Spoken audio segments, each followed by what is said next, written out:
Hey there, it's Joe Keyport, and you're listening to the Ear Coffee Podcast.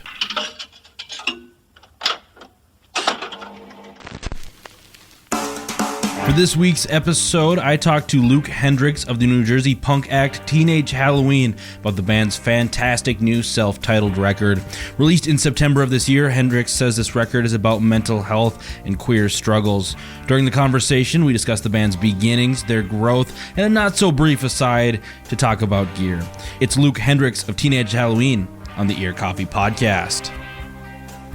Luke, how's it going here tonight? Great. Yeah, no, I'm doing awesome. I have had a really busy day, and overall it's been really nice. So I've been happy because like New Jersey has been really hot this fall so far, and today's the first like much cooler day. Oh, really? Nice. Because it's and that's the best. It's been chilly for like the last like week and a half here in Minnesota. So like anytime we get some sort of sunshine right now, it's been like, ooh, this is really nice. Yeah, so we have opposite dilemmas. Yeah. And I actually envy what Minnesota has weather-wise. I really like the snow and the cold. So that is definitely seems like a really, really like amazing place for me personally, because I always liked Vermont and I always liked the upper Midwest. So yeah.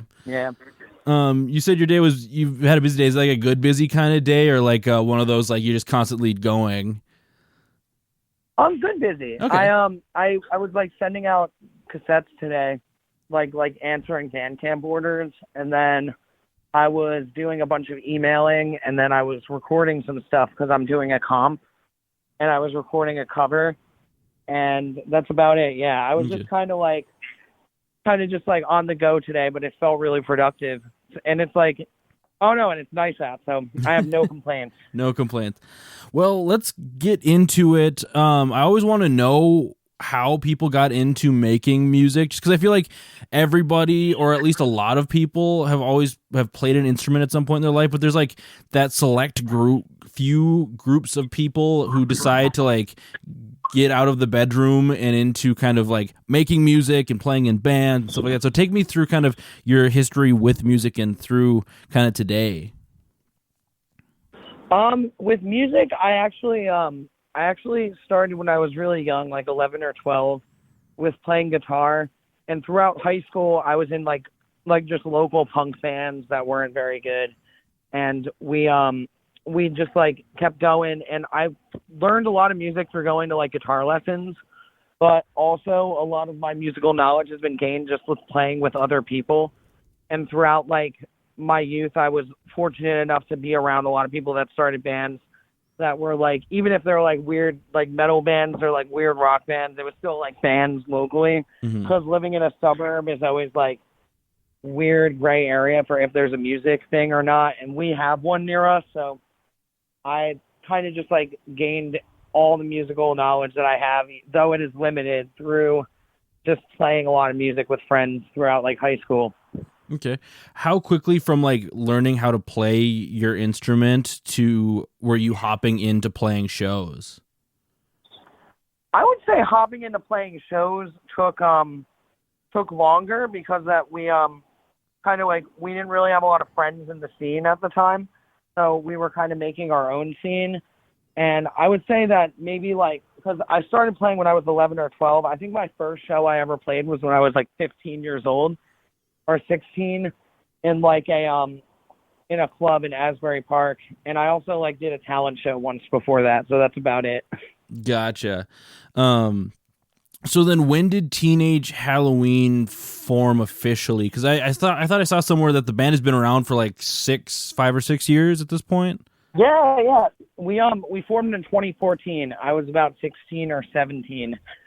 And we like our first time ever playing was as a full band was in October of 2014. But like in the earlier that year, I was like a solo artist. And then I got two friends that I met in like that recent point, like from like shows in the scene. And we got the band together and started as a 3-piece band, just guitar, bass, and drums, and then added saxophone. And then just like kept playing from there. Like we kind of, since we were all in high school bands and like had our like small name and like our own little local scene, we kind of like hopped on like a fun show that our friend KPG booked us, like and it was like the first show we got to play, and it was just kind of like we got asked. It wasn't us asking, so we got lucky in that regard. But we definitely didn't practice before it, so it was a fun, silly first show. But it was rad because our band, like, since we were all like already doing stuff, we kind of just jumped right into it and like tried to play as much as possible, annoy as many friends with show houses as possible, and really just we really tried to get out there like from the get-go. Okay. So Teenage Halloween is from Asbury Park, and you mentioned a little earlier that you were kind of forming your own scene around you. Yeah. Is there a lot of house venues or I don't really know much about the East Coast. So like here in Minnesota, house venues are right now or pre-COVID, obviously, we're a dime a dozen. It was really nice to be able to be like, instead of going to like the big mainstream venue, I could go to like 4 different houses in one night and see like every good band in the city. Is that kind of how did that work, especially when you're coming up in Asbury Park?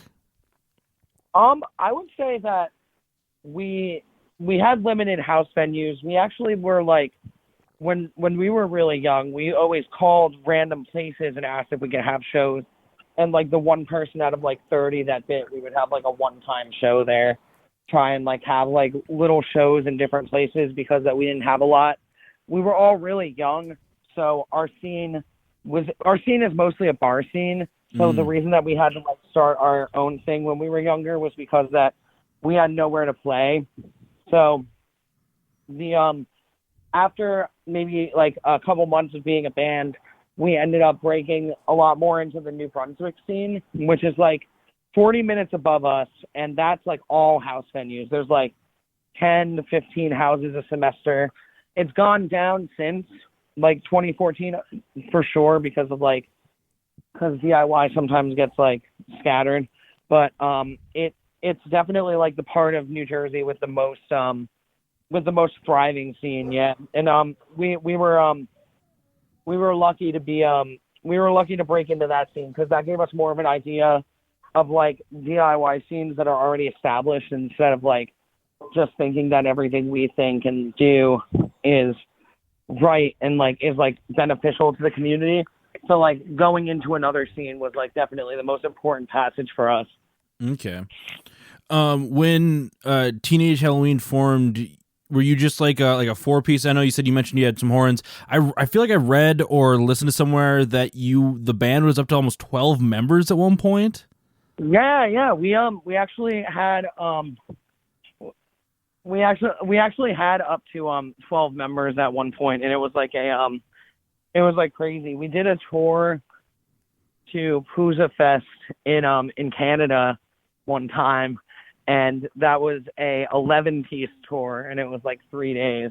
Oh wow! And yeah, no, it was fun. We just but yeah, no, we've tried to break that wall and be more of an established project than just like a cacophony of instruments. Mm-hmm. So, but yeah, no, for the first couple years of the band, it was like whoever wants to play with us can, and it's like just like a very punk thing that we were trying to put together, like just like we're all a bunch of young people that don't have like shit going on. Let's just keep having more and more friends come on stage with us and play. Okay. It was funny because I was listening through Eternal Roast earlier, and I was like, all the horns was super fun because so I play trombone in a band here in Minneapolis, and so being able to hear trombone and horns in a rock and punk context was super fun because you always hear for me the context of horns were always like you think of like classic rock bands like Chicago or some of those bands where it's like more pop and like loungy horns than it was like it's aggressive in your face, or even like thinking ska, that too. But it was kind of really cool to be there it is. Definitely. I was lucky enough, like the first shows I went to when I was young were ska shows. So the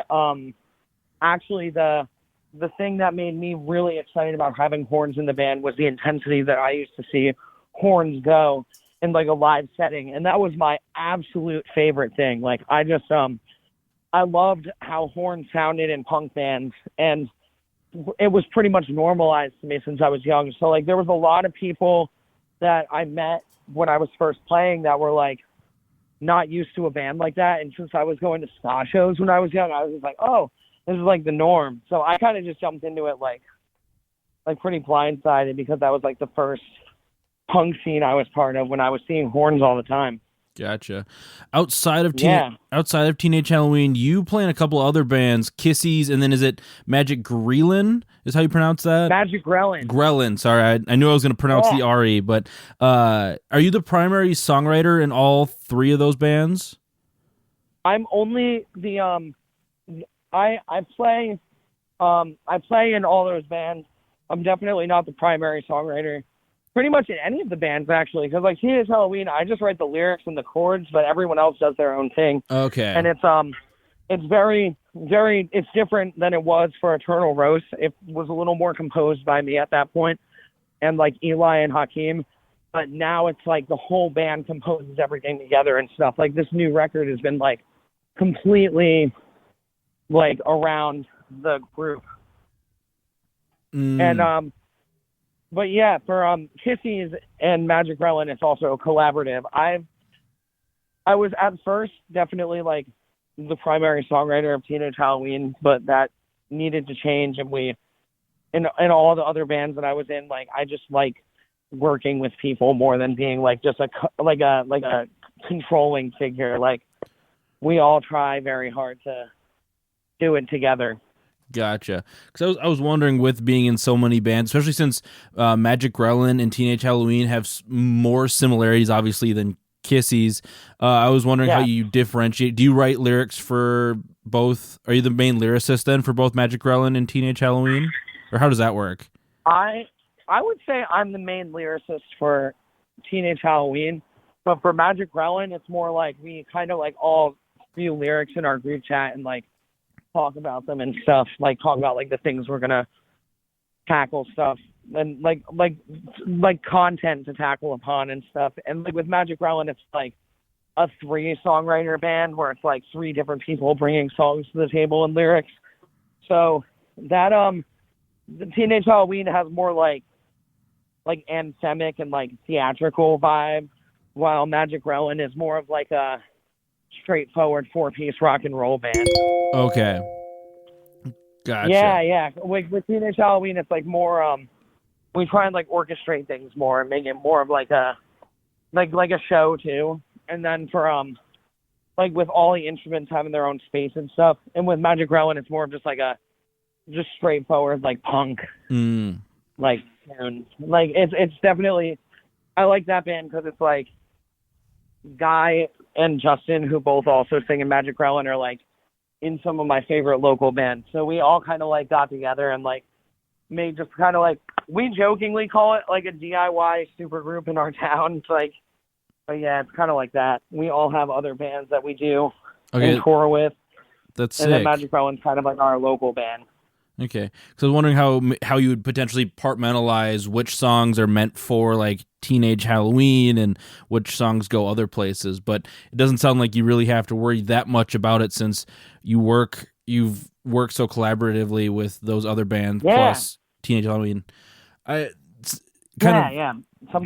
the bands sound kind of similar and they just end up that way. It's kind of like the songs kind of just end up happening, which is very, very cool. But I guess that the ones I sing, I make kind of my vibe, so they probably seem very similar sometimes. Gotcha. Going from Eternal Roast, which you composed and wrote, what was it like moving away from that into the collaborative element with the rest of the band then? With Teenage Halloween, did you feel, was that just always what you wanted to do, or did you have to have some like sit down with the band and be like, hey, I'd like everybody involved here with this as we create the next release?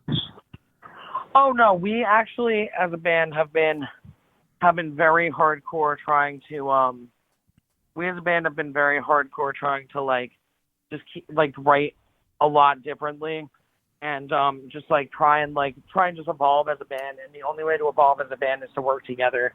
So we kind of just naturally progressed into that more of that kind of project. Okay. So is Teenage Halloween like the first, because you mentioned that you really wanted it to just like, because you grew up going to ska shows and the horns were a big part of that first EP. Did you was going into the studio, how was that? Because was that record one of the first times you had gone into a studio as a band, or had you had studio experience prior to releasing Eternal Roast?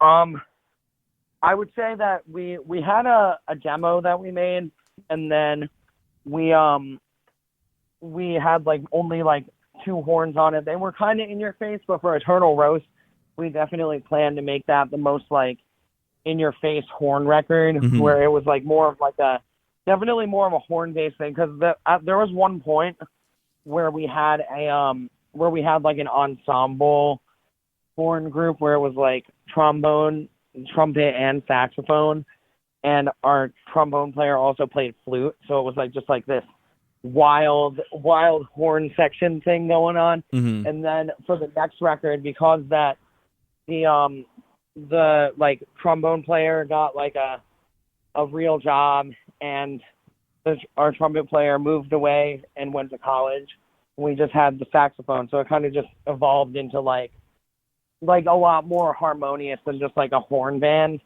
So it's definitely this record definitely feels more like a band with horns instead of like kind of like a horn led band.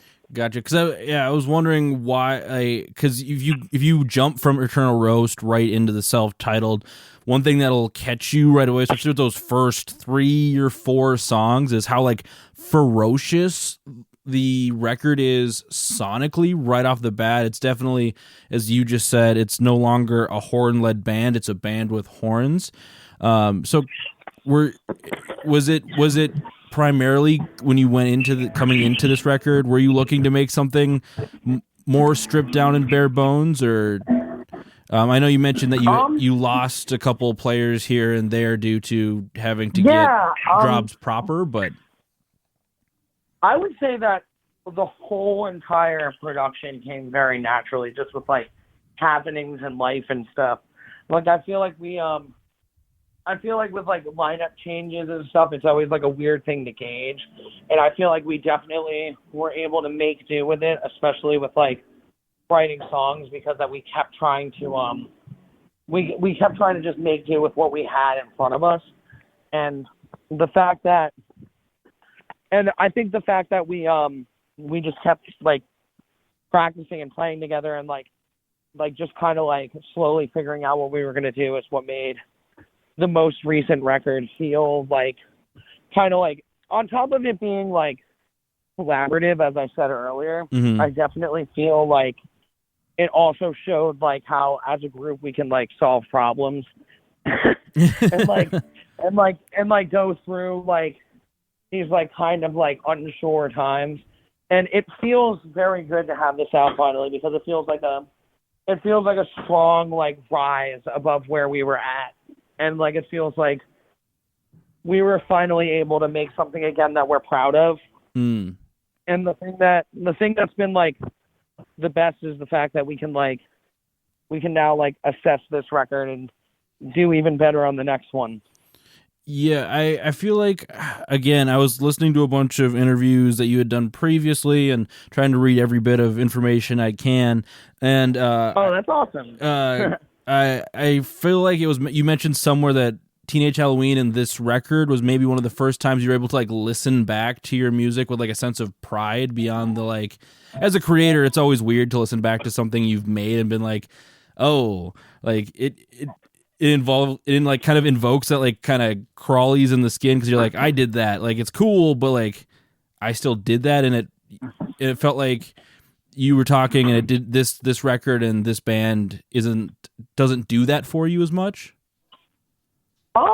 I would say it does, but we just like the last record was like we've only really had two like label releases, and the last record I did not feel nearly as good about as I do for this one, because that it was it just feels so much more of like a real collaboration this time. It feels like a lot like we all did back then, but it just feels a lot better right now because of like there was just a lot more, I think a lot more attention was paid to this release. I think we just have all evolved as like songwriters and musicians. So I feel like that's what is like the appeal of this record for me. And like listening back to it felt great because it didn't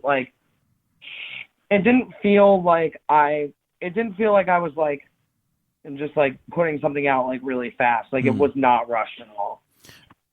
What was the kind of the time frame you wrote and recorded this record then? Had you sat on this for a bit, or was this Oh yeah, we sat on it for a year. Okay. No, probably a little less. Like 6 months. Like no, 6 to 8 months. But yeah, we've been sitting on it for a while, and like we wanted to put it out for so long. Obviously it's just gonna be very wild. Like obviously it's just gonna be like very wild to like wait for your record to come out with your friends and just like be okay with that. Yeah.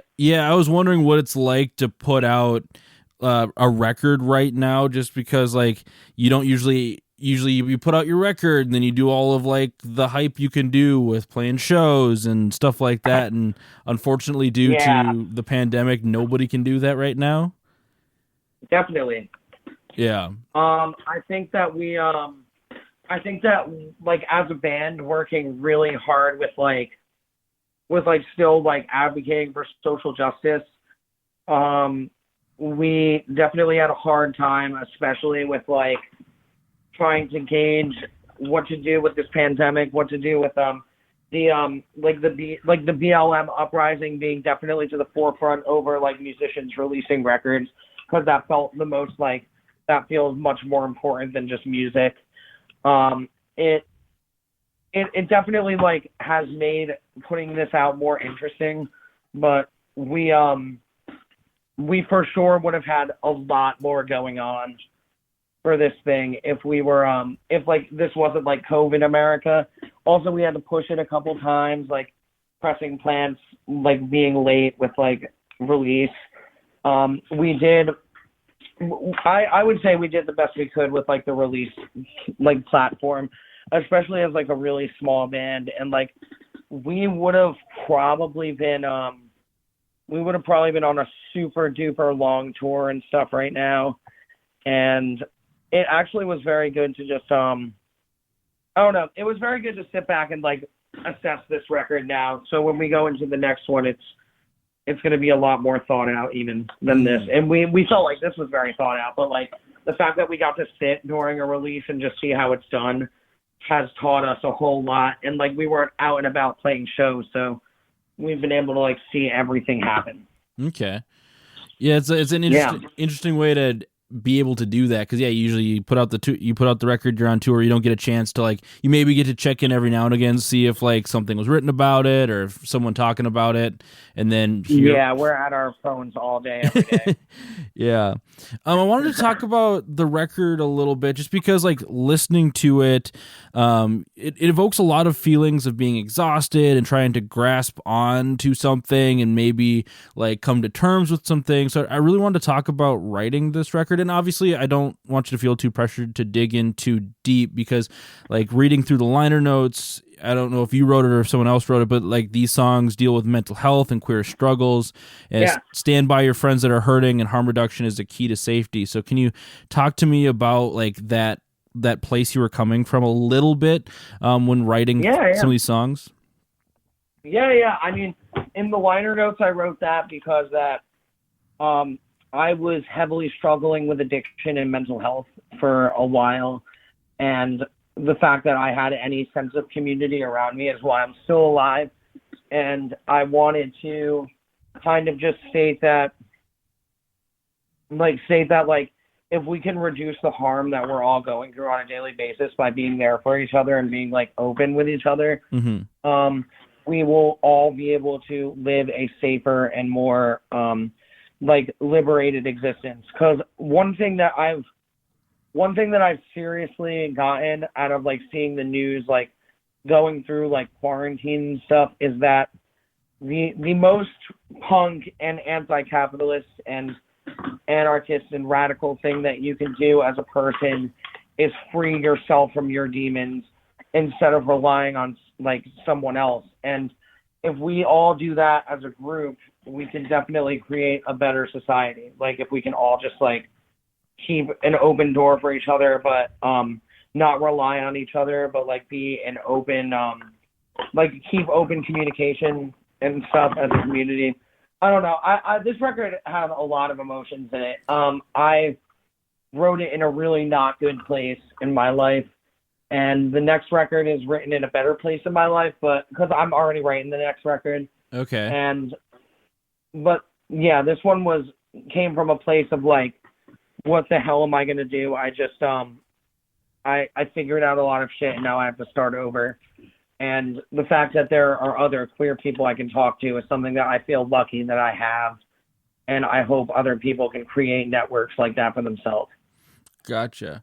Yeah, it's the way you talk about how you were going through a lot. Really talks to, like you mentioned, like the news and stuff, like Sweat and Clarity, and then a lot of those others, a lot of the like the other songs, like think of Stationary and Holes, like they pop to almost snapshots of thoughts as they kind of come to you.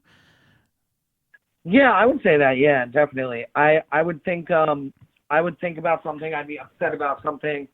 I usually write things during like really intense emotions that I'm feeling, and I feel like that definitely makes our band what it is, because a coping mechanism I've made is to write down my thoughts and ideas when I'm like at these points where I could be doing a lot worse to myself.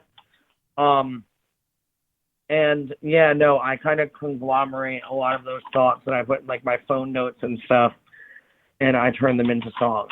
Okay. What is it like performing these songs live? Is it a bit of catharsis for you, or do you have had times to have certain struggles, like struggles coming to these moments that are like super personal to you, and while you've turned them into these, like, we'll say quote unquote fun songs to like listen to with like as an audience member with your friends, like for the performer on stage, I've always wondered what it's like from their end.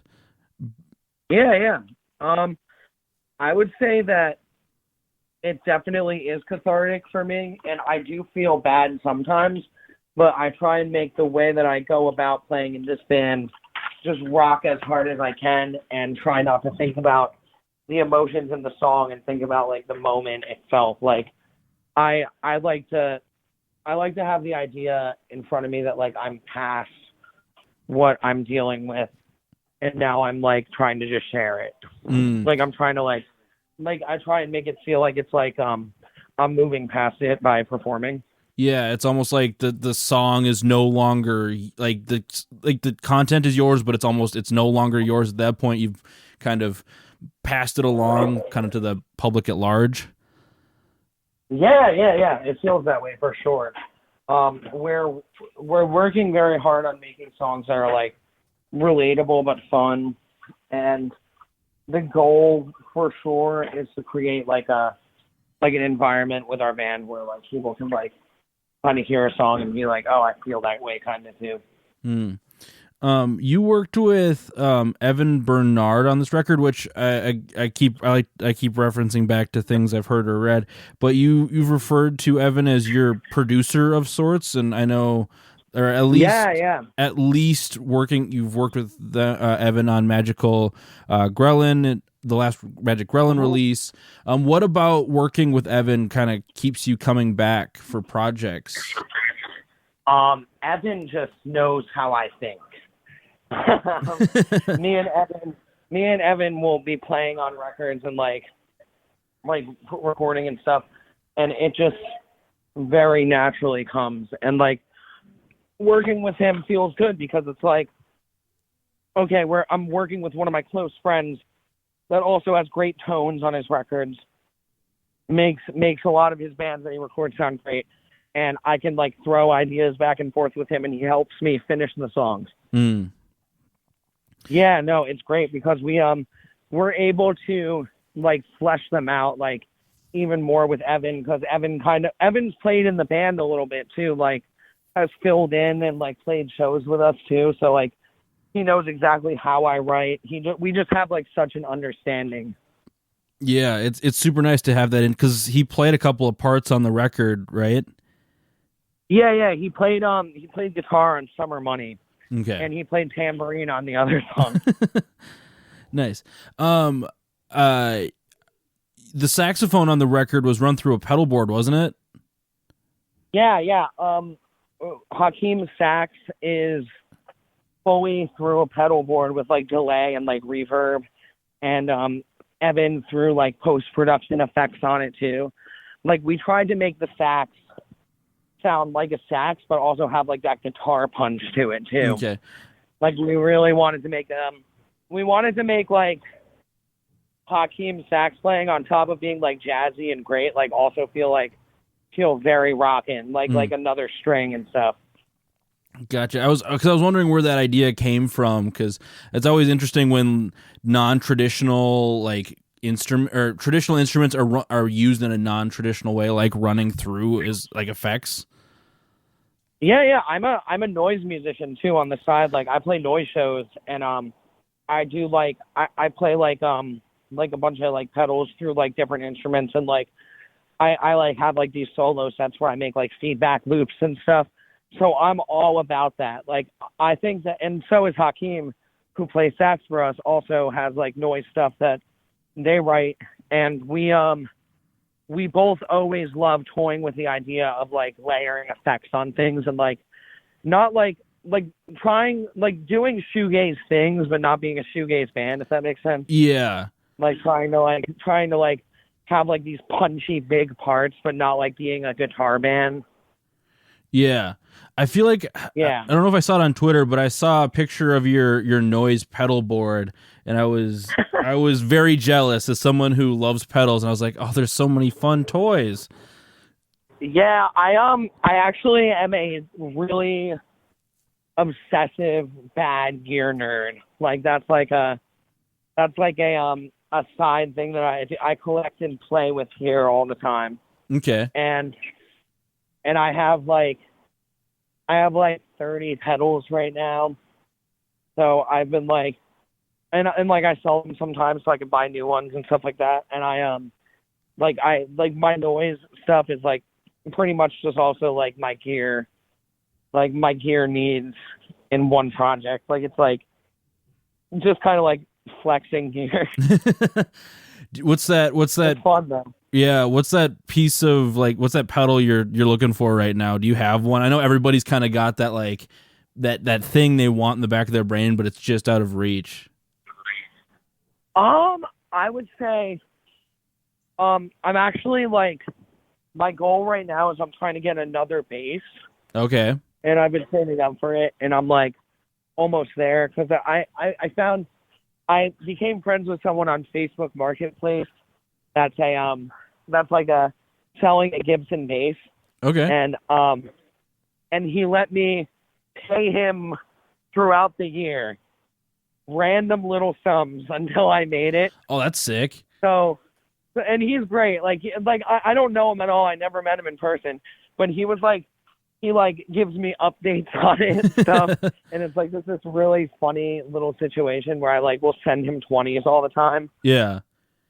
What yeah, no, it's fun. What kind of Gibson bass are you paying off on layaway, as you will? It's the EB 2013. Oh, okay. It looks kind of like an RD artist, but it's like smaller. Gotcha. That's sick. Because I've been like the John Entwistle kind of thing. Yeah, because I've been eyeing. I can't remember who I saw before quarantine hit, but I saw someone playing either a Ripper or a Grabber, and I was like, "Oh yeah, I want that so bad." Those are insane. I just like, I want one really bad, but like, I'm lately like on some like, I don't think you should For me, I'm more into pedals and effects and different things. I don't believe in paying more than $1,000 for a guitar. Yeah. That's just me. Like, I'd rather have more guitars in different tunings with different mods and settings Hmm. than have like one expensive guitar. Like, I'd rather have like a bunch of like $500 guitars, like three of those, instead of like a really intense Gibson or Reverend guitar. I just think my thing now is like just like messing with effects and amps for sure. Yeah. Since you mentioned alternate tunings, do you play in a lot of alternate tunings on the Teenage Halloween record, or is that all pretty much Nope. one? All standard. Okay. All standard. And I recorded that record with a Fender Telecaster through a Marshall JCM. Oh, nice. It's like the Yeah, Evan has a Marshall JCM 800, like the tube head, yeah. and then I also did some of the songs through a Music Man head that was at the studio that I really like one of those old Music Man. Yeah, like the HD50 or like the Ty Segall amp, essentially. Yeah, one of those. They're really nice. They're really old. They're like 1970s. Mm-hmm. But yeah, those were the tones that I got on this record. It was just the Kelly through those. Sick. Yeah, the I love the guitars on the record. So that's Cool. Where did the alternate tunings then come in for you? Not to get too much into the weeds here on the guitar talk, but I if I can talk guitar with somebody, I am always down to do it. So actually, I've been toying with I've been recording my own kind of doomy stuff. Oh. And it's just kind of some quarantine stuff. But the alternate tunings that I'm doing right now are just the one that I really like is 3 strings in D and 3 strings in A. Okay. So it's the first two strings in a drop D tuning, but just a full guitar, just D and A. That's sick. Where I do where I fully bar when I play, full on. So it's just a one note, but it's booming through an amp. Yeah. And I just got a Sun amp, so I put it through I put it through I have an old TV cab, and I've been trying to play like that, just really loud through my Sun amp. Oh, that's sick. It's essentially just Uber drop D. Yep. I do. No, it's great. It feels good. I made that up. Okay, yeah. It sounds like I used to do something with a mandolin where it was different tunings of D and then an A across the strings. I saw some some artist, the artist Rainwolf, who was this Canadian blues musician who do Oh yeah, that person is sick. Yeah, and so I got to see him play in one of the tiny bars in Minneapolis forever ago. And he would tune his, yeah. I figured out his mandolin was tuned to that. So it's run that through a Big Muff into a Fender combo amp and you have money. Yeah, I actually was one new thing I was thinking about is how it would feel to tune my guitar backwards and see how that is. I'm saying the all that shit. But yeah. But from the low to high. And I'm gonna try that soon. That's mandolin vibes where it's backwards. Yeah. I don't know. We'll see. You can message me about this shit. I'll talk about it for hours. I just feel like it's it could definitely demolish this podcast. Oh, absolutely. Yeah. Yeah. Yeah. Well, we are coming to the last few questions here on the interview. So I wanted to know, what have you been listening to over quarantine to kind of keep yourself sane? Have you been managing to keep up with all the music that's coming out, or keeping up with old stuff? Yeah. I've been keeping up actually. I really like Bartees' stuff. That's been all over the internet. Bartees Strange. Oh, yep. And that is amazing stuff. Also, I've been listening to They Are Gutting a Body of Water. I've been listening to this noise artist, KPG. I love the new Nice record. It's fucking awesome. Yeah. I've been trying to keep up with all that stuff. Yeah, I'm listening to as much DIY music as possible, like the new Bad Moves record. Mm-hmm. The just like as much new stuff as I can find. That new Dogleg record, actually, that's a really good one. Yes, absolutely.